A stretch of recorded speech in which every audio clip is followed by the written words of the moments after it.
Proti ni glasoval nihče. Ugotavljam, da je bil predlog sprejet in je s tem določen dnevni red 12. seje odbora za obrambo, kot je bil predlagan s sklicem in izglasovano širitvijo pod točko 1a. Sedaj pa prehajamo na prvo točko dnevnega reda, to je predlog zakona o dopolnitvah zakona o obrambi, druga obravnava. V zvezi s to točko ste prejeli naslednje gradivo, ki je objavljeno na spletni strani Državnega zbora. Predlog zakona, ki je bil objavljen v poročevalcu z dne 15. julij 2016, mnenje Vlade Republike Slovenije z dne 2. september, mnenje Zakonodajno-pravne službe z dne 20. september in pa mnenje Komisije Državnega sveta za državno ureditev z dne 3. oktober. K točki dnevnega reda sem vabil poslanca gospoda Miho Kordiša, prvopodpisanega predlagatelja, Vlado Republike Slovenije, ministrico za obrambo Andrejo Katič, generala dr. Ostermana, Zakonodajno-pravno službo, Komisijo Državnega sveta za državno ureditev, Urad predsednika Republike in pa kabinet premijeja. Odbor bo predlog zakona obravnaval na podlagi 126. člena poslovnika. Rok za vlaganje amandmajev se je iztekel v sredo 28. septembra, v poslovniškem roku pa ni bilo vloženih amandmajev. Pričenjam s tem drugo obravnavo predloga zakona, v kateri bomo opravili razpravo in glasovanje o posameznih členih predloga zakona. Sprašujem predlagatelja, če želi uvodno obrazložitev. Gospod Miha Kordiš, izvolite, imate besedo. Hvala za besedo, predsedujoči. S to novelo v Združeni levici predlagamo dopolnitev zakona o obrambi, po kateri bi morala vlada pred napotitvijo Slovenske vojske v tujino pridobiti soglasje Državnega zbora. To predlagamo iz dveh razlogov. Prvi razlog je, da Slovenska vojska sodeluje oziroma bo sodelovala v vedno bolj vprašljivih vojaških operacijah. Tukaj moram izpostaviti zlasti odločitev vlade, da napoti enote Slovenske vojske v Latvijo na meje Ruske federacije.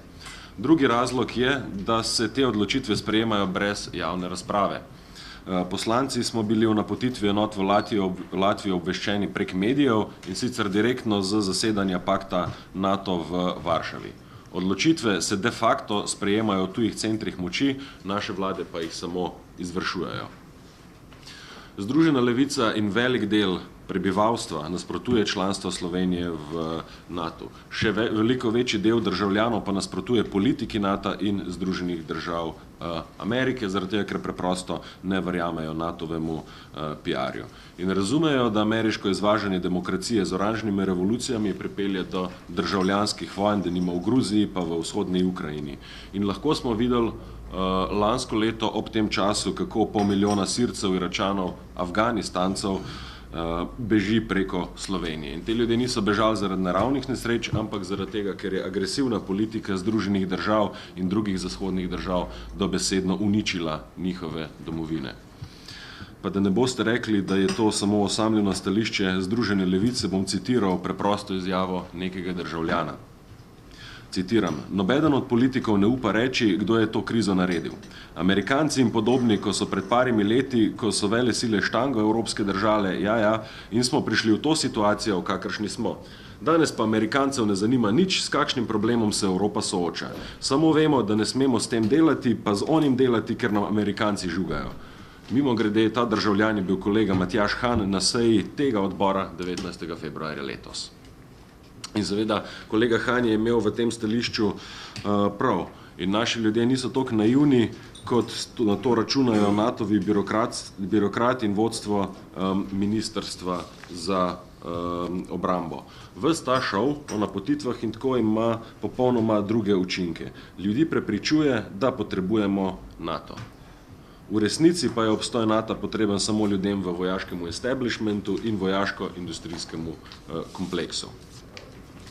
Kaj ves čas zahteva NATO od Slovenije in drugih članic, dovolj zgovorno priča v podkrepitev mojih prejšnjih besed, zahteva, da povečamo izdatke za vojsko. Ampak to ne katerekoli izdatke, recimo NATO ne zahteva, da se dvignejo plače vojakov, ampak zahtevajo dvig izdatkov za investicije. In kdo je največji proizvajalec orožja v NATO? Združene države, Francija, Nemčija, Velika Britanija. In naši državljani prezneto dobro vedo, da v 25 letih od odcepitve Slovenije ni bilo niti enega večjega nakupa orožja, ki bi bil vsaj približno gospodaren. Politični problem, ki ga imamo v Sloveniji, je to, kar je lepo povedal kolega Han, ki sem ga prej citiral. Naš politični razred se pretvarja, kot da vse to navedeno ne drži. Ves odnos Slovenije do NATO deluje kot cesarjeva nova oblačila. Javnost nima nobenega mehanizma, da bi s to farso kakorkoli presekala. Odločitve se sprejemajo na vladi, se pravi na organu, ki po novem ne snema niti magnetogramov lastnih sej. In pri teh odločitvah za povrh ne sodeluje noben izvoljen predstavnik ljudstva, ki bi potem lahko tudi na naslednjih volitvah polagal račune za sprejetje takšnih in drugačnih odločitev. To demonstrirajo tudi zadnji primeri, ki smo jim bili priča. Tukaj je primer Latvije in napotitev naših vojakov na meja Ruske federacije, potem je tukaj primer napotitve vojaških inštruktorjev v Irak in tako naprej, če globje v zgodovino niti ne posegam. Ne glede na to, in to je pa pač jedrni argument, ki stoji za našim predlogom zakona, ne glede na to, kaj si kdo misli o NATO, o njegovem delovanju, je dejstvo, da ima 17 držav v Evropi na čelu z Nemčijo ureditev, kot jo predlagamo v Združeni levici. Od tega načela odstopata samo dve skupine držav. Prve so države s predsedniškim sistemom, pa seveda večina tranzicijskih držav. In mi pač predlagamo, da se pridružimo pač tisti skupini držav v Evropski uniji, recimo jim stara Evropa s parlamentarnimi demokracijami, kjer o napotovanju pripadnikov njihovih vojska v tujino odločajo njihovi parlamenti, kar vključuje seveda tudi javno razpravo.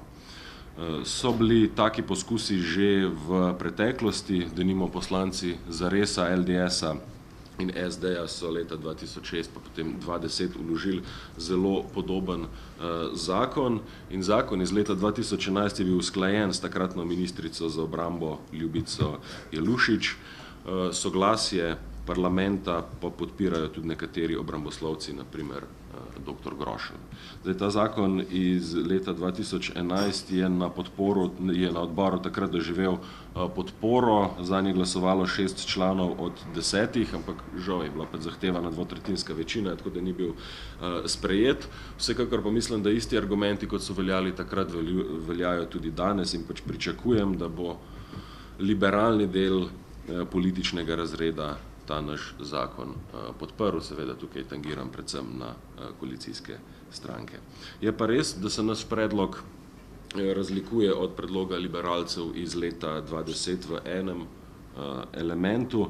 Tisti zakon takrat ni predvideval soglasja za sodelovanje v večnacionalnih enotah NATO pakta in v primeru aktiviranja 5. člena Severnoatlantske pogodbe. Zdaj, to je za tiste razmere razumljivo, zaradi tega, ker si nihče ni upal odrezati v odnos do NATO, ampak že takoj na začetku opozarjam, da je ureditev, kot jo predlagamo v Združeni levici, absolutno skladna s Severnoatlantsko pogodbo, natančneje z njenim 11. členom, ki določa, da države članice način izvrševanja pogodbe uredijo v svojem notranjem pravu. Skratka, to, da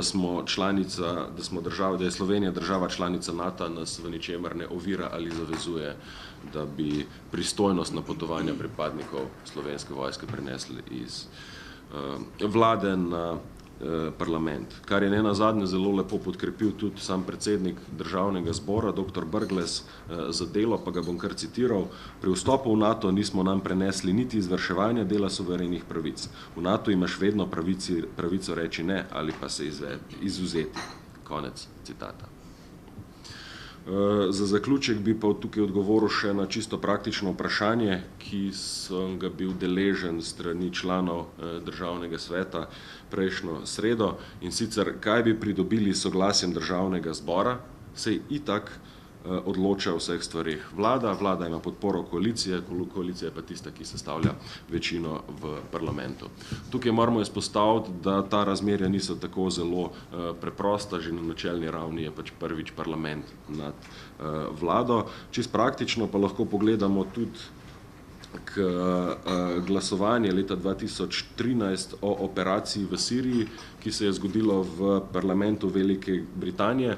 To glasovanje je takrat predlagala vlada, ampak v resnici je pač padlo. Parlament je zavrnil to intervencijo.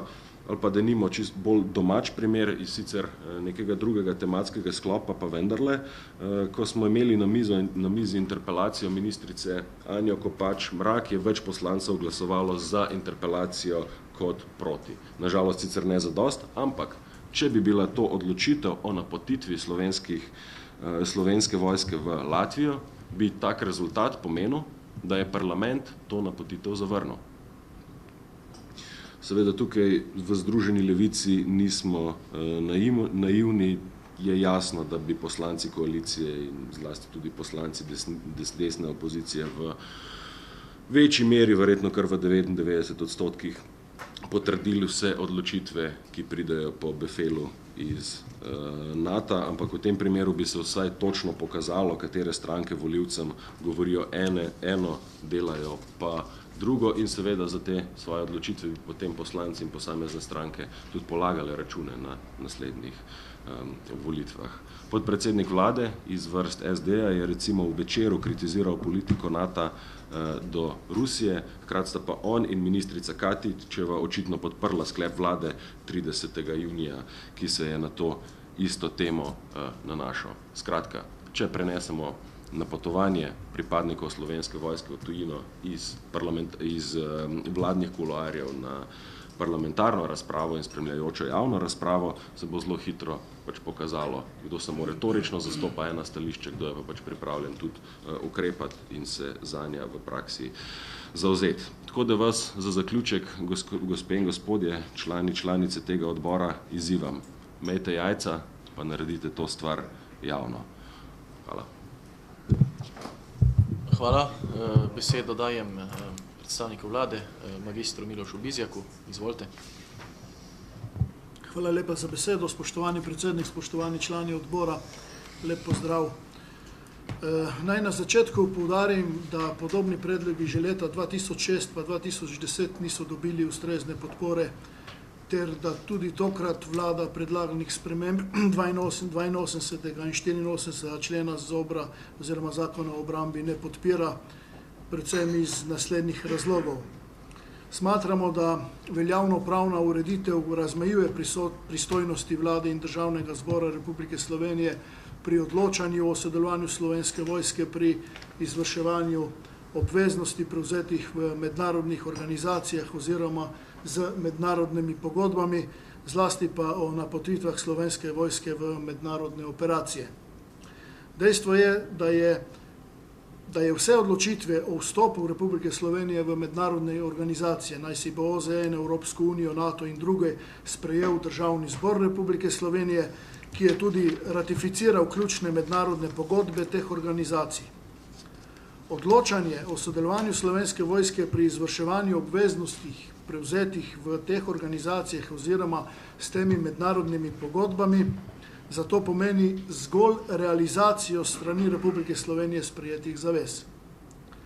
Odločitve vlade so torej le posledica predhodnih odločitev Državnega zbora Republike Slovenije o vstopu Slovenije v različne mednarodne organizacije oziroma o sklenitvi posameznih mednarodnih pogodb na obrambnem področju.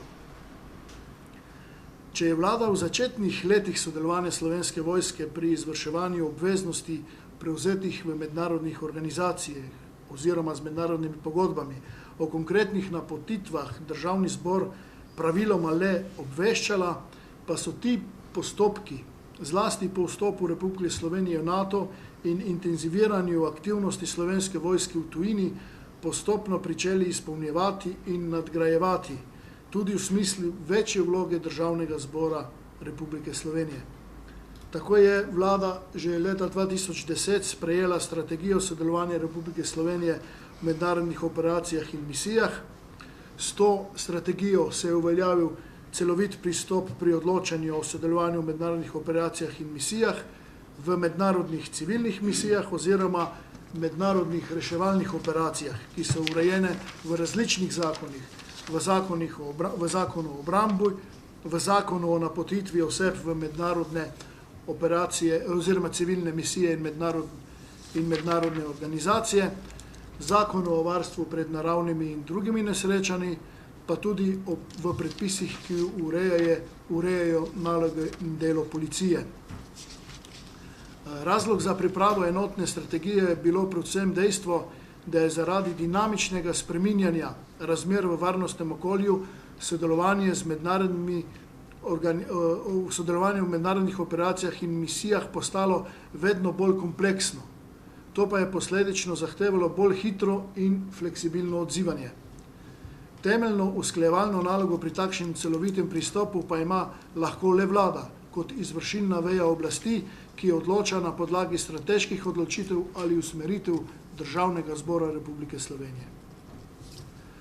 Skladno s preimenovano omenjeno 39.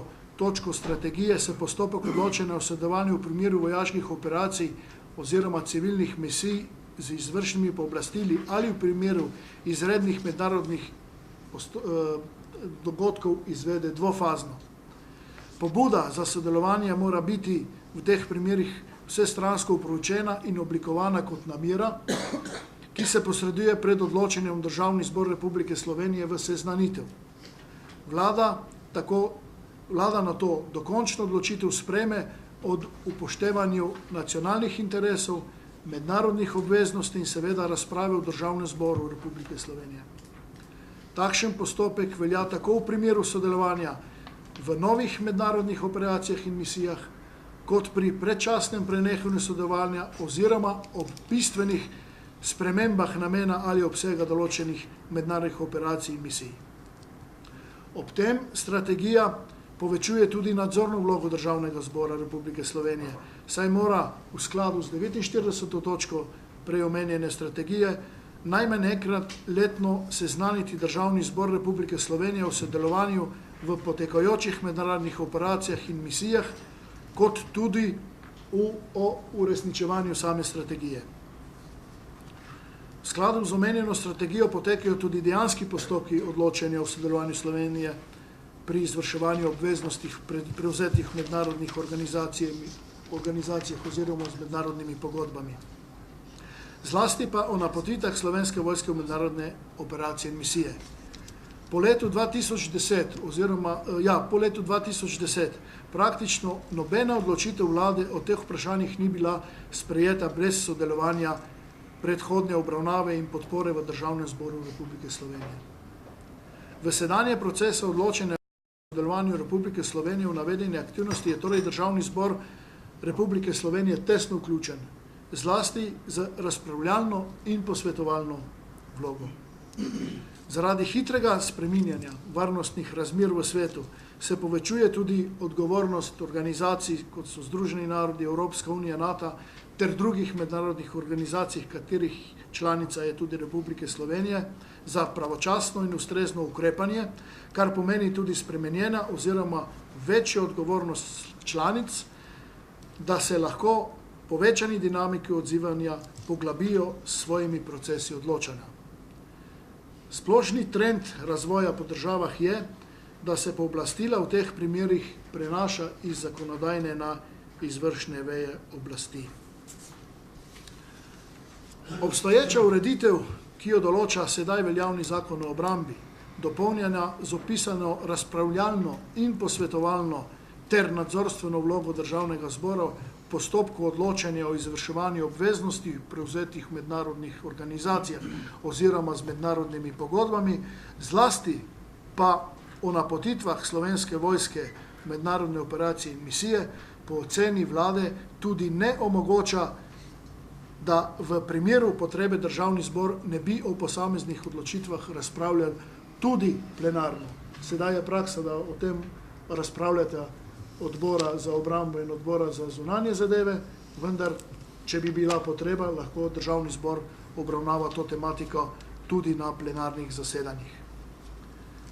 Upoštevajoč vse navedeno, predlagani dopolnitvi 82. in 84. člena zakona o obrambi po oceni vlade ne bi prispevali k izboljšanju stanja na obravnavanem področju, lahko bi pomenili celo korak nazaj v smislu že omenjene potrebe po hitrejši odzivnosti, fleksibilnosti in učinkovitosti države pri sprejemanju tovrstnih odločitev. Obstoječe rešitve Republiki Sloveniji oziroma vladi kot nosilki izvršne veje oblasti omogočijo tudi ustrezno kredibilnost pri izvajanju politik na mednarodnem, še zlasti pa na obrambnem področju v okviru umestitev in politično odločitev Državnega zbora Republike Slovenije. Po oceni vlade sedanji postopki strokovne priprave, usklajevanja in odločanja tako v vsebinskem kot tudi v postopkovnem smislu ustrezajo demokratičnim standardom in načelom, ki izhajajo iz Ustave Republike Slovenije. V procese odločanja so ustrezno vključeni vsi relevantni deležniki od ministrstev, vlade, pristojnih odborov Državnega zbora in samega Državnega zbora, kot tudi strokovne in druge javnosti. Mogoče še zadnji argument, namreč je tudi ta, da je trenutno v pripravi nov zakon o obrambi, s katerim bodo zakonske rešitve na obrambnem področju usklajene z strateškimi oziroma politično-razvojnimi dokumenti Slovenije na področju nacionalne varnosti in obrambe, že sprejetimi odločitvami v zavezništvu, kot tudi konkretnimi in vse zahtevnejšimi varnostnimi izzivi v mednarodnem okolju. Temu ustrezno bodo prilagojeni tudi procesi odločanja v zvezi z sodelovanjem Slovenske vojske pri izvrševanju obveznosti prevzetih v mednarodnih operacijah oziroma z mednarodnimi pogodbami, zlasti po napotitvah Slovenske vojske v mednarodne operacije in misije, kjer se bo sledilo že omenjenim rešitvam dvostopenjskega odločanja, podobno kot ga sedaj določa strategija sodelovanja Slovenije v mednarodnih operacijah in misijah. Ampak kljub temu je prav, da povem, da tudi v novi ureditvi se soglasje Državnega zbora ne predvideva, ampak samo mnenje in pa seveda razpravljalno vlogo. Toliko za enkrat. Hvala. Hvala, gospod državni sekretar. Besedo dajem še predstavnici ZPS, gospod Andrej Kurent, izvolite. Hvala, bom kratka. Z vidika nalog zakonodajno-pravne službe k predlogu zakona imamo pripombe. Ok, hvala. Sedaj pa prehajam na razpravo poslancev. Postopkovno gospod Marjan Dolinšek, izvolite. Hvala, predsednik. Na osnovi 128. člena Poslovnika Državnega zbora predlagam, da na osnovi tega, kar smo zdaj slišali, v pripravi je nov zakon, ki celovito posega na različna področja zakona o obrambi, tudi določila o udeležbi Slovenske vojske na misijah in mednarodnih operacijah. Šlo bo za sistemske spremembe celotnega zakona in ne samo enega dela, to, kar predlagatelj Združena levica predlaga. Zato predlagam, da glasujemo, da predlog zakona ni primeren za nadaljnjo obravnavo. Hvala. Hvala. Postopkovno, gospod Kordiš, izvolite. Lepa hvala za besedo, predsedujoči. Jaz nasprotujem temu predlogu zaradi tega, ker je popolnoma nelegitimen in je popolnoma nedostojen. Mislim, se je predstavnik vlade tle zelo jasno povedal, da ta zakon o obrambi, ki je že toliko časa v pripravi, niti ne predvideva prenos pooblastil za napotovanje pripadnikov Slovenske vojske iz vlade na Državni zbor. To je prva stvar. In zaradi tega pač ta naš predlog in ta predlog, ki ga vlada pripravlja in bog se ve, kdaj bo prišla z njemu na plano, nikakor tukaj nista v konfliktu.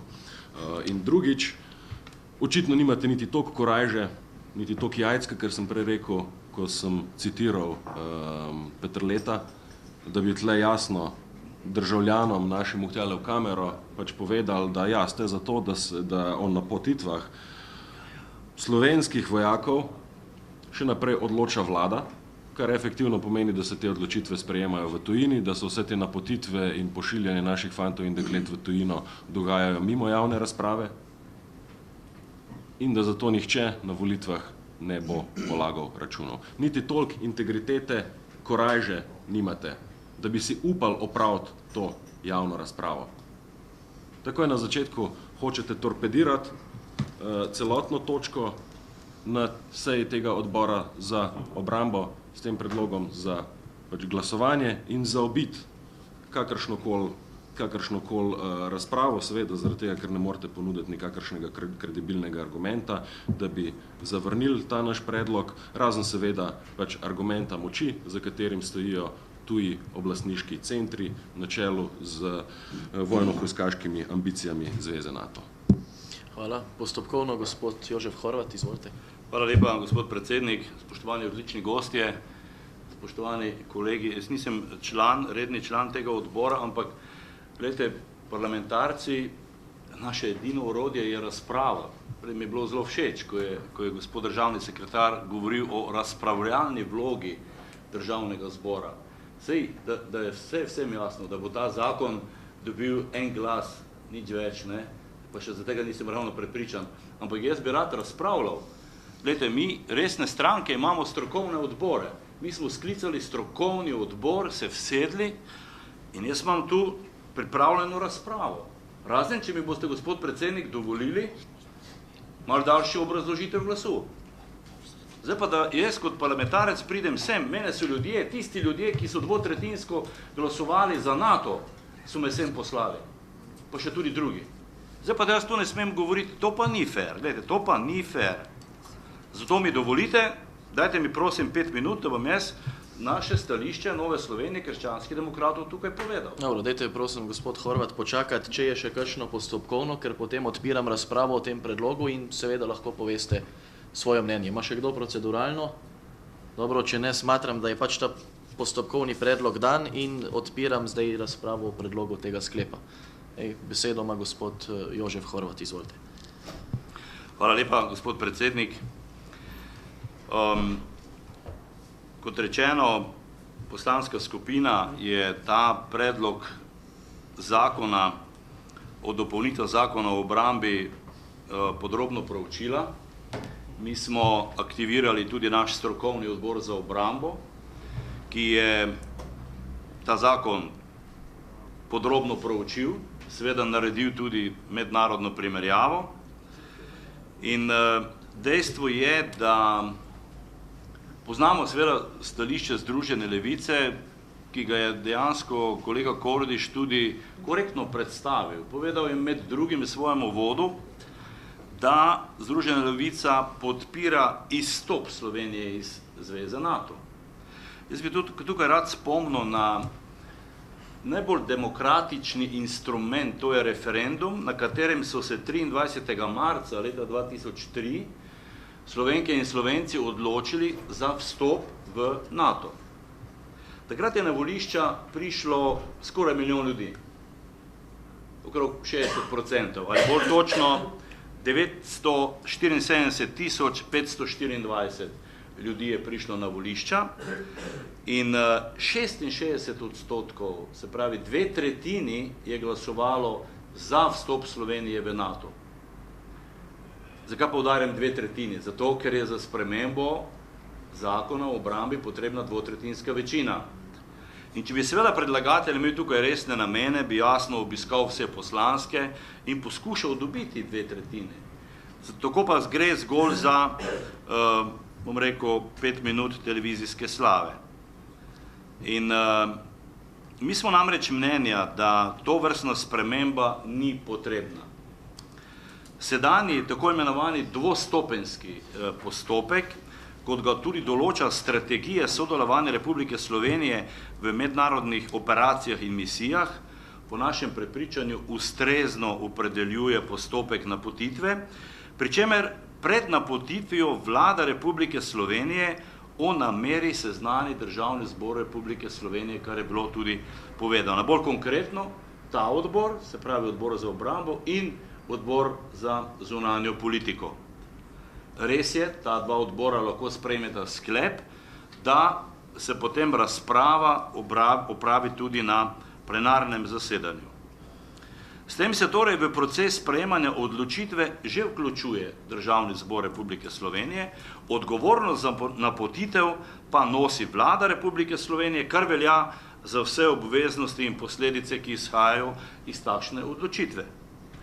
Parlamentarni nadzor je tako v obstoječi ureditvi že predviden in uveden, morebitno odstopanje pa je odgovornost vsakokratne vlade, nad katero pa ima itak Državni zbor Republike Slovenije že tako pristojnost, da lahko o kateremkoli vprašanju kadarkoli skliče sejo in opravi razpravo.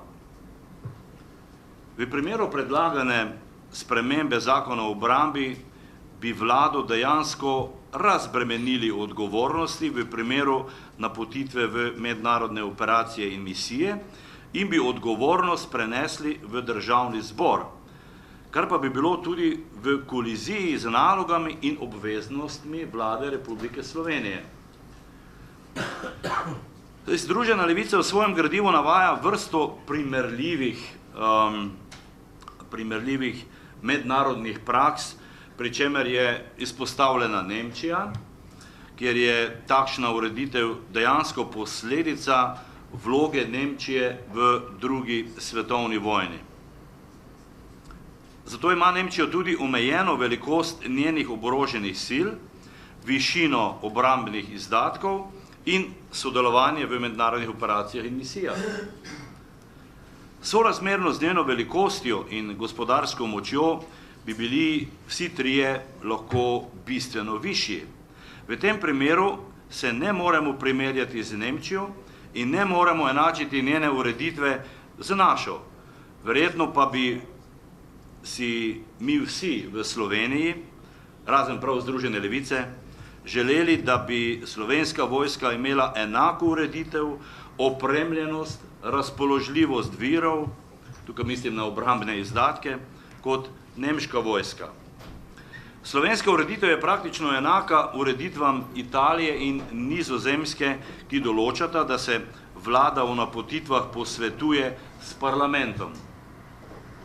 Koliko je to usklajena praksa, kot je zapisano pri Nizozemski, je seveda odgovornost vsakokratne vlade, kot tudi posledice napotitev.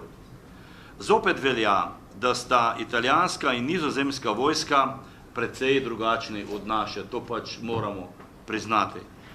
Če se želimo primerjati z njimi, je drugo vprašanje.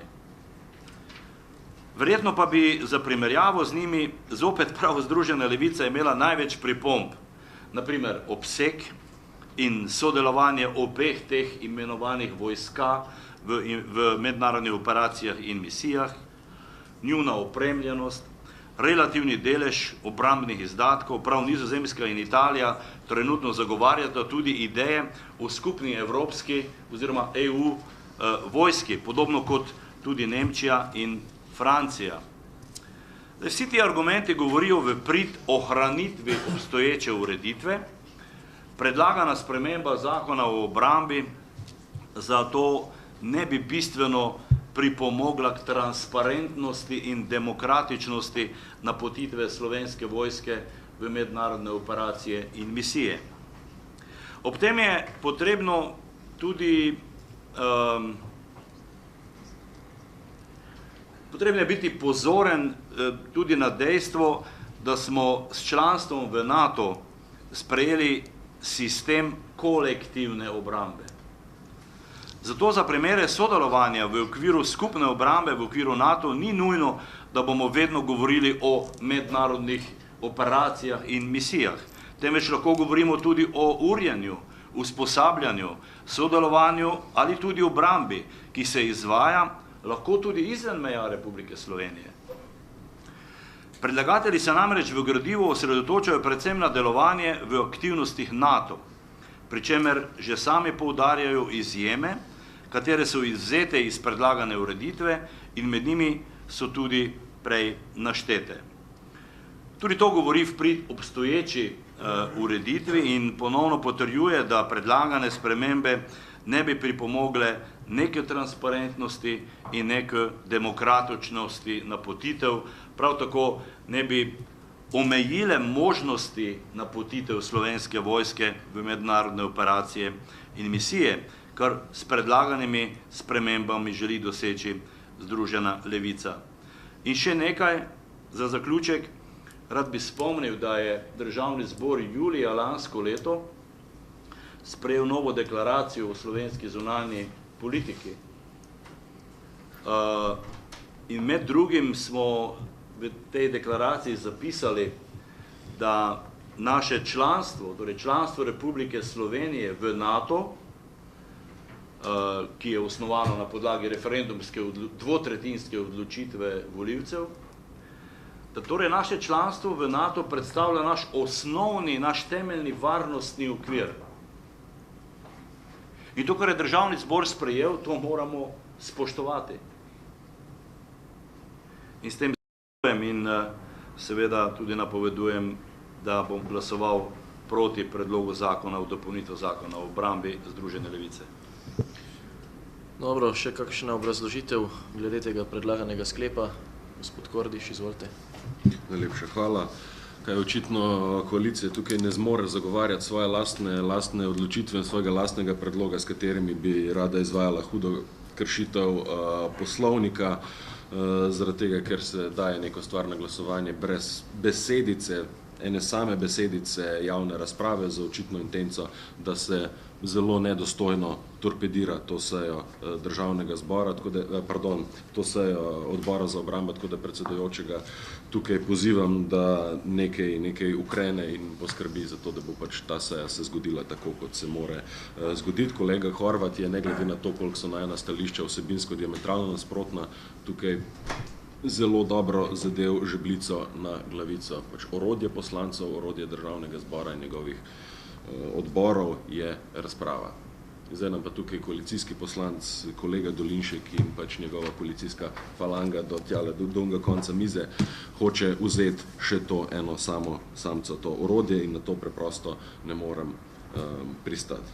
Ta koalicijski predlog je demonstracija tega, kako se navsezadnje dogajajo tudi napotitve Slovenske vojske v tujino. Dogajajo se v tišini, dogajajo se brez javne razprave, in tukaj imamo recimo pač zagovarjanje bodočega novega zakona o obrambi, dvokrožnega oziroma dvostopenjskega principa, kako naj bi vendarle v parlamentu potekala razprava, tudi če parlament ne bi imel pooblastil za to, da da soglasje k predlogom vlade o napotitvi vojske v tujino. No pa evo, to je pač razprava, ki jo imamo ravno kar, ki ni razprava, zaradi tega, ker oziroma ne bo razprava, ker nam jo hoče koalicija po vsej sili preprečiti, odvzeti.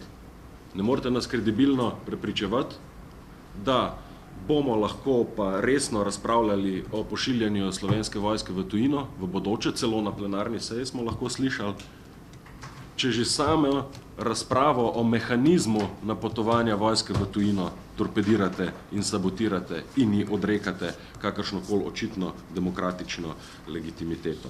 Tukaj moram pa za zaključek še dodati, da je naš predlog zakona o obrambi oziroma njegovih sprememb v resnici argumentacijsko naslonjen na odločitve v zvezi z NATO paktom, zaradi tega, ker pač Slovenija deluje znotraj teh okvirov in to je pač konkretni medij, po kateremu se gibljajo, ampak njegova osnovna poanta je pa vendarle demokratizacija odločanja. Vsakršnega odločanja o napotovanju Slovenske vojske v tujino. Njegov cilj ni pač izstop Slovenije iz zveze NATO, da si ravno v Združeni levici to stališče tudi imamo in ga zagovarjamo. Ne, kar želimo tukaj doseči, je zgolj demokratizacija razprave, da se nekaj prenese iz nedemokratičnih vladnih kuloarjev, ki očitno nimajo niti magnetogramov več, v sfero javnega, politika je vendarle javna stvar, in v debato med poslanci. Hvala. Hvala. Še kdo? Gospod Breznik, izvolite. Ja, hvala, gospod predsednik. Zdaj treba tukaj dosti ni za debatirati, ampak vseeno, ker govorimo o neki javnem diskurzu, o javnih za in proti temu predlogu, ki ga je pripravila Združena levica, treba pač povedati nekaj par zadev. Prva zadeva je, da slovenski vojak, prvo treba se vprašati, kaj misli slovenski vojak, slovenski počastnik in slovenski častnik. A poznamo primere, da so recimo nasprotovali slovenski vojaki, počastniki in častniki, ali da jih je nekdo na silo na neke misije v tujino. Ravno obratno je, ne, spoštovani načelnik, pa vsi, ki smo delali v obrambnem sistemu. Slovenski vojaki vsi želijo iti v tujino, slovenski vojak se ravno v tujini dokazoval, to nas je stalo napram drugim, kar nam omogoča Zveza NATO, najmanjšo število sredstev. Delovali smo v realnem okolju, kjer bi ga mogli simulirati na našem, nažalost, največjem poligonu na Počku. Živeli smo v realnih razmerah, preizkušali smo svojo tehniko, svoj sistem poveljevanja in ukazovanja v realnem okolju, spoznavali smo druge kulture, navade, pilili smo taktiko, preizkušali smo svoje orožja, nenazadnje smo preizkušali svoje, lahko rečemo tudi sredstva zvez, komunikacij, tako satelitskih kot tistih zemeljskih in dobili smo, lahko rečemo, prepotrebne izkušnje.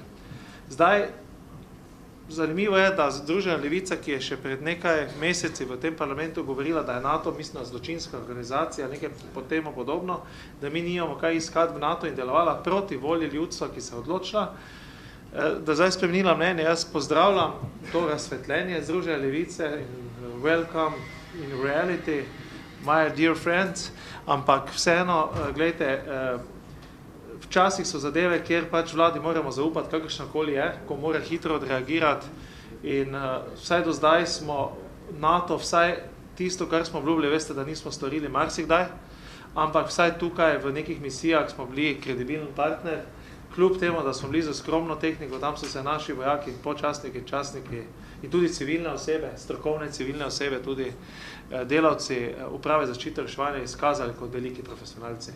Zato mislim, da v takšnih razmerah, kot je danes, slovenski vojak potrebuje marsikaj drugega kot to, da mi spreminjamo zakon o obrambi glede tega, ali se bo to odločitev vlade, ali bomo mi v parlamentu, ne vem, mesece debatirali, ali bomo napotili 5 svojih vojakov, recimo na neko misijo, ali pa tudi opazovalce in tako naprej. To je nepotrebno. Potreben pa je diskurs,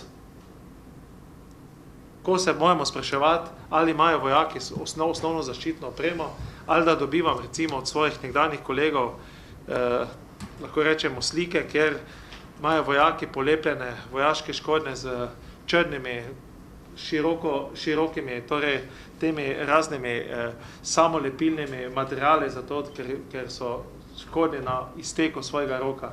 Torej, vojska potrebuje v tem trenutku marsikaj drugega, kot pa formalno spremembo nekega temeljnega zakona, ki govori o tem, kdo napotuje, ali je to vlada, ali je to parlament. Jaz mislim, da je takšna ureditev, kot je danes, zagotovo dobra. Parlament je tisti, ki se s tem seznani, vlada prije sem, tako do sedaj, seznani in pove zaradi česa in mislim, da je to za javno slovensko zadost. Zato tudi moje mnenje je, da smo proti taki spremembi in da glasujem za to, da se to ne spremeni. In to je, mislim, da je bistveno, da se tudi kolegi, kolegice, tudi tisti, ki imate več izkušenj z obrambnim resorjem ali pa z nacionalno varnostjo, strinjate. Imamo pa, lahko rečemo, v slovenski nacionalni varnosti v zadnjih letih novo grožnjo, ki nikoli ni bila zapisana v temeljne dokumente. Gre za proračunsko grožnjo slovenske nacionalne varnosti. Proračunska grožnja slovenske nacionalne varnosti je pa novi termin, ki se bo moral začeti uporabljati v prihodnjem. Mi smo proračunsko s političnimi zgodbami, zmanjšanjem proračuna, lahko rečemo, osiromašili, postavili pred zid slovensko nacionalno varnost. To pa je tema za naslednje odbore za obrambo in tudi za spremembe določenih strateških dokumentov slovenske nacionalne varnosti. Najlepša hvala. Hvala. Še kdo? Zdaj lahko razpravo o tem predlogu ste že imeli, lahko imate 3-minutno repliko, če ste bil v čem narobe razumljen. Ok, kolega Kordiš, imate 3 minute. Seveda Združena levica ni nikakor spremenila stališča, mislim, NATO je oborožena, imperialistična, podaljšana roka centrov moči, v katerih se udejstvuje nenazadnje tudi Slovenija in slovenska vojska, seveda za tuje interese. Tukaj nikakor ne služi interesom naših ljudi, če gre na primer v Latvijo provocirati konflikt z Rusko federacijo. To je prva stvar. Druga stvar, naši vojaki lahko delujejo tudi v tujini, denimo pod vodstvom Organizacije združenih narodov. Mislim, NATO ni pogoj delovanja v tujini. Bi bil pa zelo smiselen pogoj, da gre naša vojska v tujino to, da od zadaj za njo stoji demokratična razprava, da za njo stoji javna razprava in da za njo stoji glasovanje v državnem zboru, ne pa sedaj, ko se samovoljno odloča vlada oziroma se za vlado odločijo tuji centri moči, vlada pa potem to odločitev samo izvrši. Zakaj se slovenski vojaki odločijo za misije na tuje? Mislim, vojaki gredo zaradi tega, ker tu dobivajo usmiljenja vredno plačo. Ne pa verjetno zaradi tega, ker bi bili a priori vezani na zvezo NATO. Sicer so pa njihova intimna stališča tukaj nekoliko sekundarnega pomena, zaradi tega, ker je slovenska vojska vendarle organizacija pod demokratično kontrolo, nad katero bdijo izvoljeni organi. Mislim, države, v katerih se vojske avtonomno, svobodno po svoji vesti odločajo, se jim reče banana republike, taki akciji, samostojni akciji vojske brez demokratičnega pokritja pa udar. Tako da ta argument tukaj tudi ne zdrži. Hvala. Hvala. Potem v skladu s proceduralnim predlogom in 128. členu poslovnika dajem na glasovanje naslednji predlog sklepa. Predlog zakona o dopolnitvah zakona o obrambi ni primeren za nadaljnjo obravnavo. Glasujemo. Zaključujem glasovanje. Za je glasovalo 11 poslancev, proti je glasoval 1 poslanec. Ugotavljam, da je bil sklep sprejet. S tem zaključujem drugo obravnavo predloga zakona na matičnem delovnem telesu. Odboru bomo pripravili poročilo, v katerega bo vključil sprejeti sklep. Če se strinjate, bom poročevalec na seji Državnega zbora sam, razen če ni druge želje. Ok, zaključujem to točko dnevnega reda in prehajamo na 1a točko dnevnega reda. To je seznanitev odbora za obrambo z obiski v 430. monariškem divizionu Slovenske vojske, 10. pehotnem polku 1. brigade Slovenske vojske in v enoti izobraževalnega centra za zaščito in reševanje v Sežani. Zdaj, kot sem vam že razložil predlog za to širitev, predno smo glasovali in potrdili, je ta, da smo takrat se pogovorili o nekaterih izzivih, ki jo imata ti dve enoti Slovenske vojske in pa izobraževalni center za zaščito in reševanje v Sežani. Sedaj na mizo ste dobili tudi nekatere sklepe, ki pozivajo odločevalce izvršilno vejo oblasti, to se pravi Ministrstvo za obrambo in pa vlado, da se popravijo oziroma da skušamo iti nasproti tem predlogom, ki smo jih slišali v 1. brigadi v 430. divizionu in pa v izobraževalnem centru. Tako da mogoče bi najprej dal besedo načelniku generalštaba. Bili ste tako v 430. kot v 1. brigadi, potem pa še gospod But, glede na to, da je bil zadnji obisk v Sežani 14 dni nazaj, da se pogovorimo o tem, potem pa, če so kakšni drugi predlogi, fajn bi pa bilo, da se nekatere sklepe sprejme in da potem vidimo v nekem doglednem času, kakšna bo tudi realizacija sklepov. Tako da, gospod general, izvolite, imate besedo. Spoštovani predsednik, poslanke in poslanci, jaz bom v kratkem podal nekaj odgovora na vprašanja, s kateri smo se srečali tudi na vašem obisku v 430. monariškem odredu, v nadaljevanju pa tudi glede obiska v 10. pehotnem polku 1. brigade. Med prihodnje izzive, kateri so bile predstavljene strani poveljnika 430. monariškega odreda, bi najprej na vprašanje, ki se nanaša predvsem na krepitev regionalnega sodelovanja. Slovenska vojska se zavedamo pomena regionalnega sodelovanja, zato je 430. monariški odred v letošnjem letu izvajal usposabljanja s Črnogoro na področju protiminskih potapljačev. Prav tako je z Republiko Hrvaško v tem mesecu načrtovane izmenjave izkušenj pri izgradnju cilja zmogljivosti protiminskih potapljačev. Sodelovali smo na vaji pomorskih sil Jadransko-jonske pobude skupaj z Italijo, Hrvaško, Albanijo, Grčijo, Črno goro. Prav tako se bo v mesecu oktobru tudi izvajala vaja Adrian Pol. Učinkovito delovanje dodeljenih resursov. V okviru razpoložljivih resursov se prioritetno usmerja vire v zagotavljanje operativnosti opreme, namenjene za napotitev na mednarodne operacije in za druge naloge. Trenutno se v tržaški ladjedelnici potekajo nujna tekoča vzdrževalna dela na obeh plovilih. Trenutna višina računovanih finančnih sredstev za tekoče investicijsko vzdrževanje plovil je v letu 2017-2018 zadošča za izvedbo tekočih vzdrževalnih investicijskih del. Vzdrževalna dela na plovilih v ladjedelnici v Trstu potekajo od 15. septembra do 6. oktobra letošnjega leta. Naslednji izziv je zagotavljanje dinamike ciljev zmogljivosti zaveza, ki jih je potrebno udejanjiti v prihodnjem obdobju.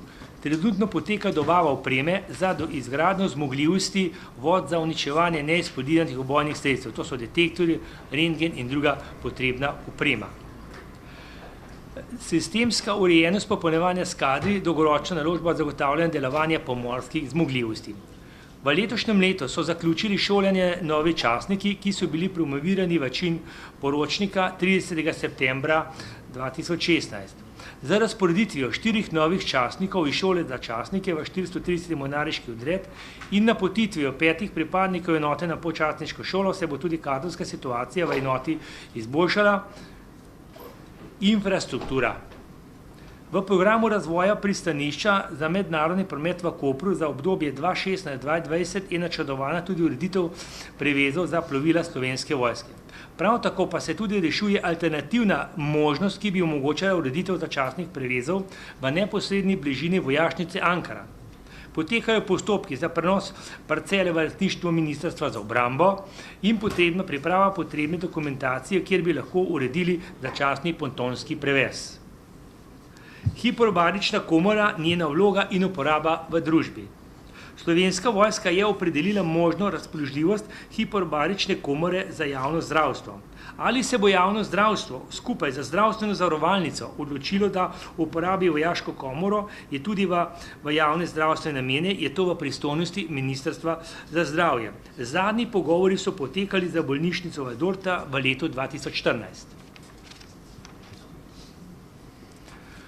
Organizacija subjektov na morju. Organizirano subjektov na morju ni v pristojnosti Slovenske vojske. Na morju poteka koordinacija služb Slovenske vojske, Uprave Republike Slovenije za pomorstvo, Uprave za zaščito in reševanje, policije, finančne uprave, Agencije Republike Slovenije za okolje, Ribiški inšpektorat ter Uprava Republike Slovenije za pomorstvo je tudi nosilec koordinacije na morju. Mornariški odred redno sodeluje na tej koordinaciji. Zaradi izboljšanja situacijskega zavedanja na morju je Slovenska vojska v tem letu dobila tudi soglasje za uporabo slike policijskih radarjev. Sedaj bi še v nadaljevanju podal nekaj vprašanj oziroma izzivov, ki jih je tudi podal poveljnik 10. motoriziranega polka. Vloga in naloge motorizirane bataljonske bojne skupine. Vloga in naloge motorizirane bataljonske bojne skupine so določene za direktivo o izgradnji motorizirane bataljonske bojne skupine, ki temelji na razvojni mapi in drugih strateških dokumentih, kot sta resolucija o dolgoročnem programu Slovenske vojske do leta 2025 in v srednjeročnem programu opremljanja Slovenske vojske. Pri tem pa je potrebno poudariti razumevanje sprejetih obveznosti do zaveznikov, da motorizirana bataljonska bojna skupina lahko se tudi uporabi v primeru aktivacije 5. člena. Prispevek Republike Slovenije k skupni obrambi. Naš prispevek k skupni obrambi v zavezništvu pomeni, da ima motorizirana bataljonska bojna skupina manevrski del, ki je sestavljen najmanj iz 3 manevrskih čet, ter se izvaja rotacija v obdobju 6 mesecev na istih sredstvih, kar pomeni single set of equipment, ki je v tem primeru celotna Slovenska vojska, zato se tudi oprema ter kadri prerasporejajo znotraj Slovenske vojske. Uporaba motorizirane bataljonske bojne skupine in obstoj po doseženem končnih zmogljivostih. Motorizirana bataljonska bojna skupina v 1. brigadi je končne operativne zmogljivosti dosegla v mesecu juniju 2016, ko je bil v organizaciji in izvedbi preverjanja pripravljenosti strani generalštaba ocenjen kot usposobljena enota pripravljena za bojevanje combat ready. Namen izgradnje zmogljivosti celotne bojne skupine je predvsem ohraniti sposobnost, izkušnje, znanje in zmogljivosti pri izgradnji bataljonske bojne skupine. Z doseženimi končnimi operativnimi zmogljivosti motorizirana bataljonska bojna skupina izpolnila tudi svoje poslanstvo. Enote se uporabljajo za naloge delovanja doma kot primer migrant in tudi na mednarodnih operacijah in misijah. Potem v nadaljevanju obremenjenost motorizirane bataljonske bojne skupine v operativnem ciklu. Enote in posamezniki iz sestava motorizirane bataljonske bojne skupine bodo v naslednjem obdobju angažirani na izvajanju nalog vezanih na mednarodne operacije in misije, odzivne sile in drugih nalogah v Republiki Sloveniji. Del 10. pehotnega polka bo v tem mesecu napoten na mednarodne operacije KFOR na Kosovo, ter preostanek pa bo izvajal druge potrebne naloge. Na vprašanje, ki se nanaša predvsem na vozni park. Vozni park v Slovenski vojski, kot sem tudi že pogosto tudi izpostavil, je dotrajan, v določenih primerih strožen, povprečna starost je okrog 18 let pa pol, tako da starost teh vozil se nanaša od 15 do 20 let, kar zahteva v posameznih primerih tudi visoka vlaganja v stroške vzdrževanja. Zato se v posameznih primerih tudi postavlja že vprašanje racionalnosti vzdrževanja posameznih vozil. Kot ste bili v 10. polku, so vam bili tudi predstavljeni podatki, da imamo 214 vozil, voznih 152 ter nevoznih 62, kar predstavlja 29%. Slovenska vojska ima vozni park celovit, kot sem tudi povedal, je celotno se tudi ta vozila glede na potrebe, tudi seveda vozila znotraj slovenske po prioriteti tudi med seboj prerasporejajo. Zato bi lahko tudi v prihodnji se znotraj slovenske vojske skupaj z Ministrstvom za obrambo prizadevamo, kar je bilo tudi v preteklosti predstavljeno na odboru za obrambo, da se v okviru finančnih zmožnosti tudi postopoma seveda zamenja celotni vojni park, ki tako vključuje bojna in ne bojna vozila. V zadnjem obdobju na kadrovskem področju, v zadnjem obdobju se kljub vrsto sprejetih ukrepov znotraj Ministrstva za obrambo še vedno srečujemo z kadrovskim primanjkljajem. Predvsem gre za posledico, ker prihajajo generacije, ki so številčno bistveno manjše, kot so bile v preteklimi leti. Lahko samo povem, da je generacija 1981-28 državljanov Republike Slovenije, danes pravzaprav ta generacija nekje šteje še 18.500. Poleg tega se pri tem dodatno še srečujemo z vprašanjem zdravniškega stanja, ko izvajamo zdravniške preglede za opravljanje vojaške službe in smo seveda kot vsi tudi na trgu delovne sile, kajti to je kader, s katerim pravzaprav se ga vsi želijo zaposliti. Zato se v okviru ministrstva tudi prizadevamo, da bi skušali izboljšati status pripadnikov in pripadnic Slovenske vojske, tudi deloma z dvigom plač, in kar bi omogočilo izboljšanje njihovega statusa in na drugi strani tudi povečali interes za upravljanje službe. Glede na to, da se tudi s tem vprašanjem v Slovenski vojski dnevno srečujemo, tudi prerazporeditve kadra izvajamo tudi glede na prioritete nalog, ki se izvajajo znotraj Slovenske vojske. Hvala. Hvala, načelnik. Besedo ima še gospod Darko But, direktor uprave za zaščito in reševanje. Izvolite.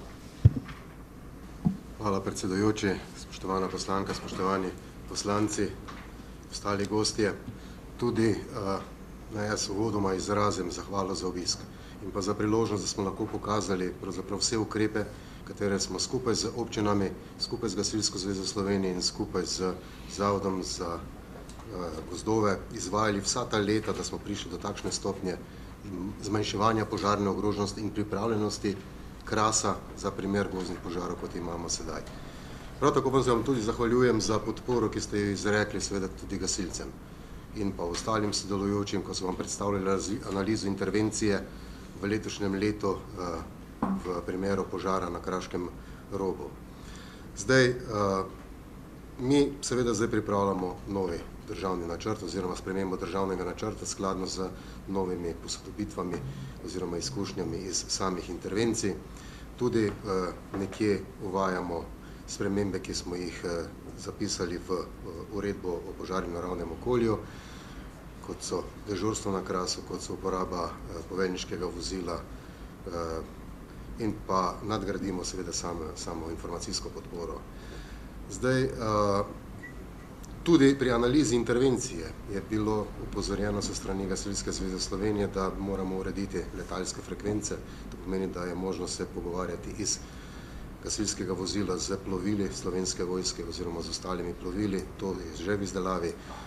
Pripravljamo tudi posodobitev atlasa v naravnem okolju, protipožarnih ukrepov v naravnem okolju, tako da tudi to zadevo bomo speljali. Opažamo pa, da so vedno bolj usposobljene enote, ki prihajajo na pomoč enotam na Kras iz notranjosti Slovenije.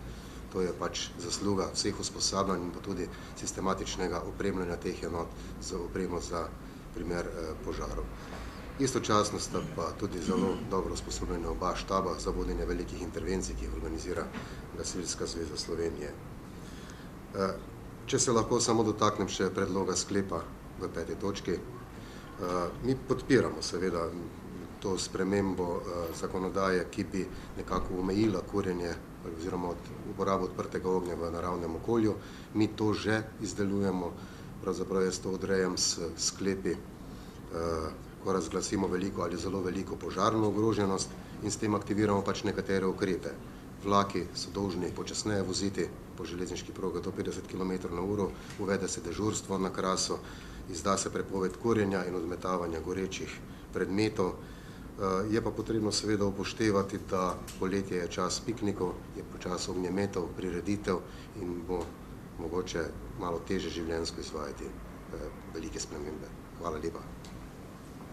Hvala. Ja, no, sej jaz mislim, da tudi če ne bi našim vlakom omejili hitrosti 50 km/h, kaj hitrej tako ne gredo. Pač, takšno je stanje slovenskih železnic. Dobro, potem zdaj odpiram razpravo, če želi še kdo.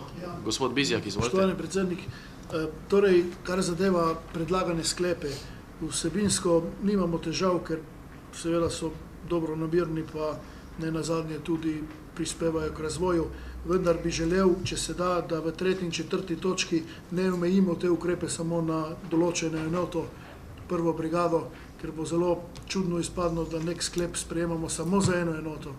Vojska je vendarle enovita in bi predlagal, da razširimo na celotno, na Slovenske vojske, ne samo na določeno enoto. Pri 5. sklepu bi pa vseeno predlagal, da mogoče nam date to možnost, da preučimo možnost prepovedi kurjenja v poletnih mesecih, ker bo povzročilo precej korenite spremembe tudi v življenju ljudi. Kot je že direktor povedal, to pomeni, da moramo prepovedati piknike, moramo prepovedati prireditve in te zadeve. Tako da, če se da korigirati v tem smislu. Ok, hvala. Zdaj, kar se 5. sklepa tiče, potem predlagam, da se glasi Odbor za obrambo predlaga MORS in vladi, da preučita možnosti za spremembo zakonodaje, ki bo prepovedovala kurjenje odprtega ognja v naravi v poletnih mesecih. Okay. Kar se pa tiče, v določenem delu se strinjam z vami, ampak zato so itak spremembe proračuna. Tukaj se gre za to, da smo konkretno obiskali prvo brigado, da je bilo konkretno problematika se nanašala točno na ti 2 točki in bi zaradi tega specificirali samo na prvo brigado, ker tako ali tako imamo še nekaj obiskov do konca tega leta, tudi v naslednjem letu in jaz mislim, da je primer točke dnevnega reda, ko se potem sprejme neke specifične sklepe določene za tisto enoto, katero obiščemo, da je potem lahko tudi nek rezultat in da ljudje vidijo, da ni bil obisk nek brezploden, ker neke splošne sklepe lahko mi tukaj sprejemamo brez tega, da hodimo na terenske obiske. Ja. Če dovolite. Kot sem tudi povedal, je single offset equipment, to je pristop, da je celotna vojska kot celota. In mi danes, pravzaprav, ko je motorizirana bataljonska bojna skupina dosegla končne operativne zmogljivosti, bo jutri seveda že začela graditi operativne zmogljivosti v okviru 72. brigade in te sredstva se bojo potem razporejale tako kadri, kot seveda na drugi strani tudi vozila. Zaradi pač tega, ker se Slovenska vojska srečuje z pomanjkanjem seveda opreme. V naslednjih letih, ko bo seveda te opreme dovolj, potem to ne bi bilo potrebno. Danes je pa stanje tako, da je to prerazporejanje nujno, kar pomeni, če bi bil tak sklep sprejet, bilo zelo teženo izgradnje zmogljivosti potem v 72. brigadi. Dobro, potem lahko damo sklep to za mehanizirano bataljonsko bojno skupino in pustimo samo prvo brigado. Ok, v redu. Za vozni park je pa tako pol, kot je. Ok, potem bom prebral tako modificiran sklep. Želi še kdo od poslancev besedo? Gospod Marko Ferluga, izvolite. Hvala.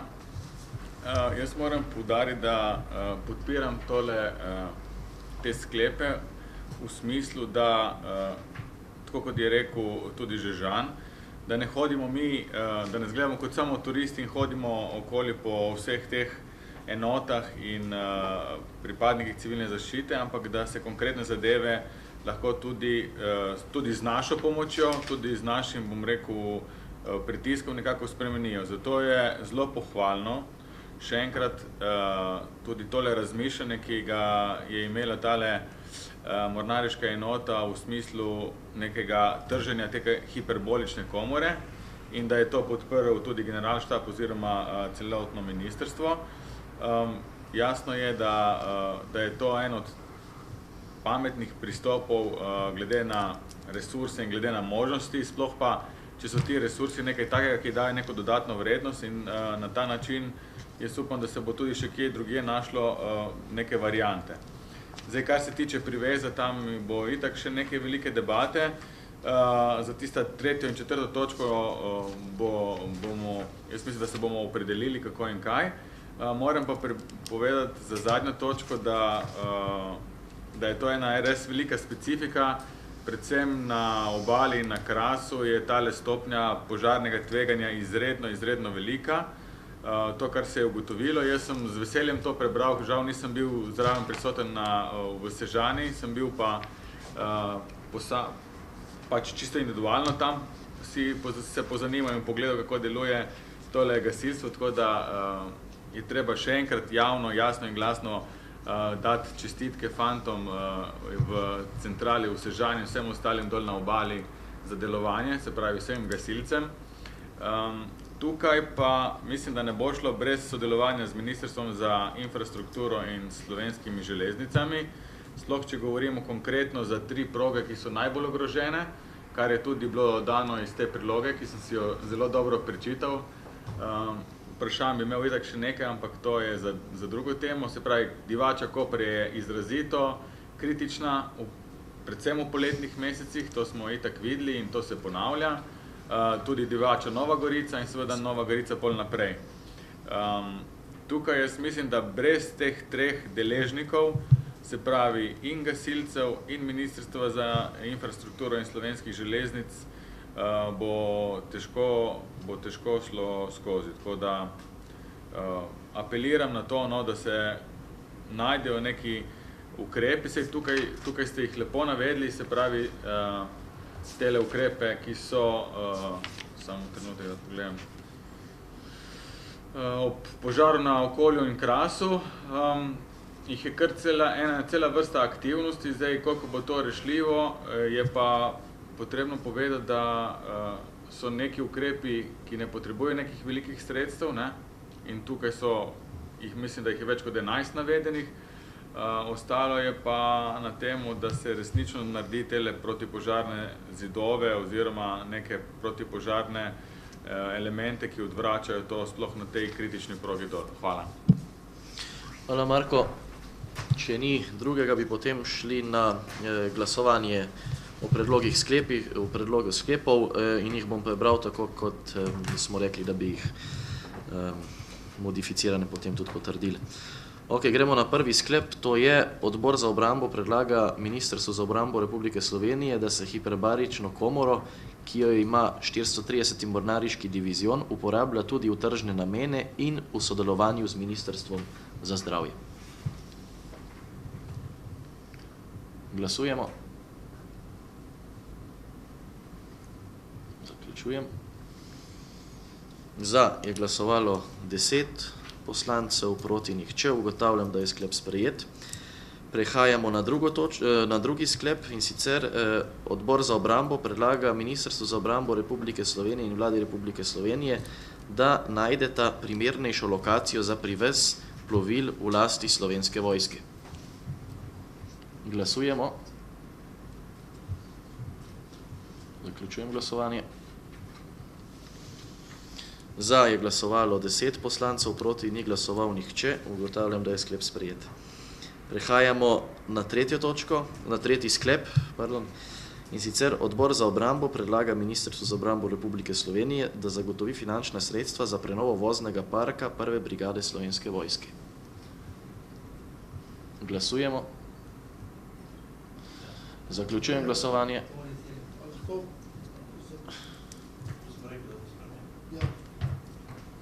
Ja, izvolite. Jaz vseeno predlagam, da se omejimo na srednjo bataljonsko bojno skupino, ne samo na 1. brigado. No dobro, potem.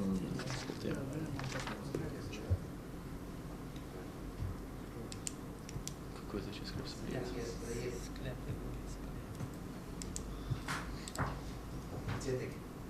Ja, izvolite.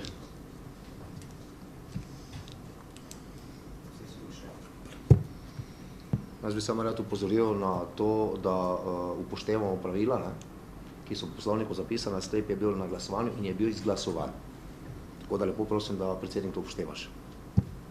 Ja, hvala, sej sem navravil, ampak sej ravno zato, ker smo rekli, da bomo dali specifično na 1. brigado, ko bomo povabljeni drugam. Zdaj tukaj sprejemati splošne sklepe, vemo, kako je s tem. Z dodatnimi 20 milijoni mi ne bomo, mi lahko sprejmemo sklep, da se obnovi vozni park Slovenske vojske. Kaj to pomeni? Razen, če rečete, da boste dali nekaj 100 milijonov, potem pa lahko tak sklep sprejmemo. Pa sprejemamo nekaj, kar nima smisla, je pa res brezvezeno. Ok, prehajam potem na 4. sklep in da damo to ven, kot se rekel, motorizirano bataljonsko bojno skupino, in da pustimo samo 1. brigado. Ok, potem tako modificiramo to. Odbor za obrambo predlaga MORS zagotovi kadrovsko popolnjenost 1. brigade Slovenske vojske. Glasujemo. Zaključujem glasovanje. Za je glasovalo 9 poslancev, proti ni glasoval nihče. Ugotavljam, da je sklep sprejet. In pa prehajamo na 5. sklep in bi ga spremenili tako, kot smo rekli. Odbor za obrambo predlaga Ministrstvu za obrambo Republike Slovenije in Vladi Republike Slovenije, da preučita možnosti za spremembo zakonodaje, ki bi prepovedovala kurjenje odprtega ognja v naravi v poletnih mesecih. Je v redu tako? Okay. Glasujemo. Zaključujem glasovanje. Za je glasovalo 10 poslancev, proti nihče. Ugotavljam, da je sklep sprejet. S tem zaključujem to točko dnevnega reda in prehajamo na drugo točko dnevnega reda, to je vprašanje in pobude članov odbora. Želi kdo od članov besedo? Če ni nič, potem